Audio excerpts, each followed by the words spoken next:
Hello everyone, this is Jordan from Kanen Coffee, and today we have a Ascaso Dream of us in the shop. And I came in for main issue being that the machine would keep all of its pressure in the group head, which machines like these, pretty much most espresso machines have some sort of way to release pressure back into the drip tray because the group head builds up pressure while it's brewing, and then when it turns off, usually some sort of solenoid, or if you have an E61 group head, a valve system would release all that back pressure back into the drip tray.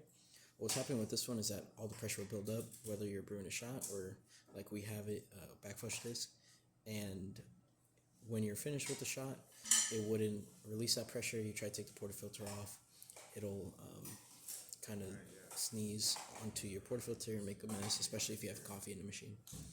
And so now we're just going to quickly test with a pressurized basket or a back flush disc. As you can see, pressure goes all the way up like normal.